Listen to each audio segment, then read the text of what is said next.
Kementerian Sosial memberikan bantuan berupa ribuan kotak nasi dan sembako kepada warga di DKI Jakarta yang terdampak COVID-19. Seperti apa proses di dapur umum dan siapa saja yang berhak menerima bantuan ini? Berikut informasi dari reporter TV One Gina Vita dan juru kamera Senida Aditya. Kementerian Sosial Republik Indonesia menyediakan bantuan bagi warga di wilayah DKI Jakarta yang terdampak COVID-19 dengan mendirikan posko atau dapur umum ini di beberapa titik. Ini pusatnya ada di wilayah Gedung Konvensi, tepatnya di Taman Makam Pahlawan Kalibata. Nah, saya ingin tahu nih lebih lanjut seperti apa sih persiapannya, bantuan apa saja yang akan diberikan, besarannya berapa, kemudian siapa saja warga yang berhak menerima, kemudian distribusinya seperti apa. Nah, kita akan langsung coba tanya dengan pihak dari Kemensos, Direktur Bencana Alam Kemensos RI, Syafi'i Nasution. Selamat siang Pak Syafi'i. Selamat siang. Ini nggak bisa salaman ya Pak ya, social distancing ya Pak? Physical distancing, baik. Wah, ini lagi persiapan ya Pak ya untuk bantuannya, ini salah satunya makanan Pak?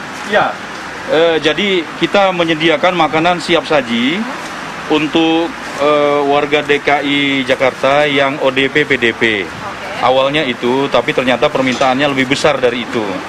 Nah, untuk sampai jadi dari awal kita itu sebetulnya ada data dari tiap sudin itu 3.000. 3.000. Kemudian karena makan itu harus 2 kali, makan siang dan malam. Pagi itu warga setempat yang memberikan, tapi kalau untuk siang malam itu kita memberikan. Jadi totalnya 6.000 di awal itu. Kemudian meningkat menjadi 9.000 karena permintaan. Kemudian 12.000 dan terakhir 17.000 ini. Jadi artinya 17.000 warga DKI yang akan menerima bantuan ini? Iya. Nah, Pak, ini bantuannya apa saja Pak?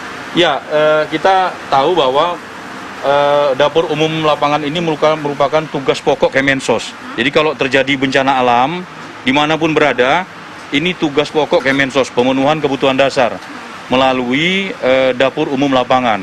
Kita memasak makanan siap saji dari jam 7 mulai merajang, kemudian nanti memasaknya sekitar jam 1 malam, jam 5 itu selesai, kemudian di packing, kotak, pakai kotak, tulisannya Kemensos hadir, dan itu didistribusikan ke warga DKI. Nah, ini total Pak, tadi katanya ada lauk pauk ya? Ada. Saya ngeliat itu di situ. Ayo. Boleh Pak kesana ya Pak? Ayo kita geser dulu, ayo. Ya. Nah, ini mulai meracik bumbunya. Oh, ini bumbunya di ya, sini. ini bumbu-bumbu ini. Okay. Jadi ada nasi, ada bumbu-bumbu. Nah, ini mulai memasak daging. Masak apa sih Pak biasanya untuk setiap harinya itu? Memasak ini kan lauk ini. Jadi kita pilih lauk yang memang tidak mudah basi. Kita pilih daging. Daging itu bisa rendang, bisa semur, bisa daging sapi lada hitam.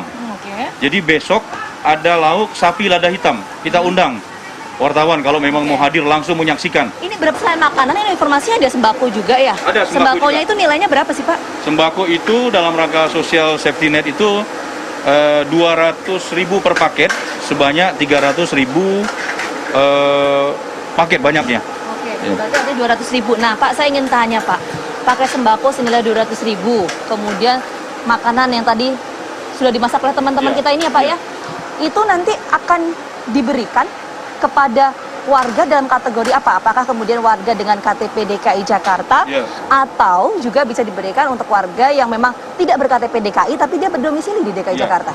Saya pikir dalam situasi seperti sekarang kita istilahkan itu masyarakat yang terdampak COVID.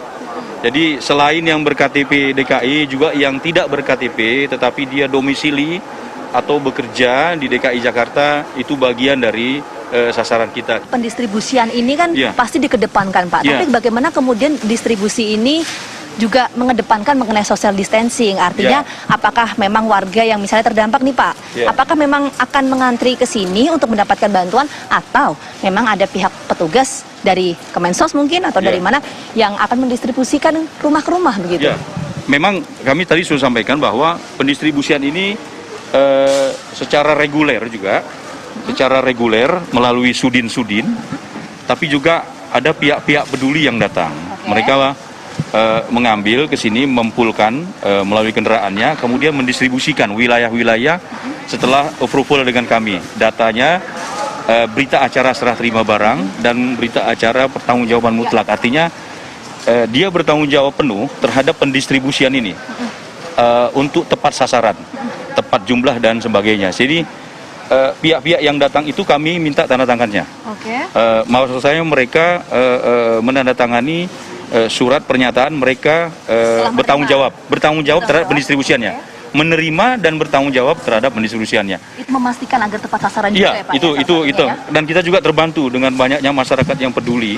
Pendistribusian ini lebih cepat terdistribusikan dan masyarakat lebih cepat mendapatkan bantuan makanan sehingga nanti masyarakat merasa negara hadir untuk mereka. Artinya ini memang akan dilakukan secara door to door begitu ya? Ya, door to door, sustainable, komprehensif, terpadu, itulah tujuan kita. Semua harus hadir, bukan hanya Kemensos, tapi pihak-pihak yang terkait juga harus hadir. Terima kasih Pak Selvi atas waktunya. Sama-sama. Selamat bekerja kembali Pak. Salam untuk teman-teman di sini, sehat selalu. Itu sedikit perbincangan saya pemirsa dengan pihak dari Kementerian Sosial yang memang ini akan mendistribusikan bantuan berupa sembako dan juga makanan ini kepada warga yang terdampak. Perlu kita ingat pemirsa, di tengah pandemi virus corona atau COVID-19 saat ini, tetap jaga jarak aman, tapi jangan sekali-sekali memberikan jarak terhadap rasa kemanusiaan. Dari Jakarta, Gina Vita, Senida Aditya, TV One mengabarkan.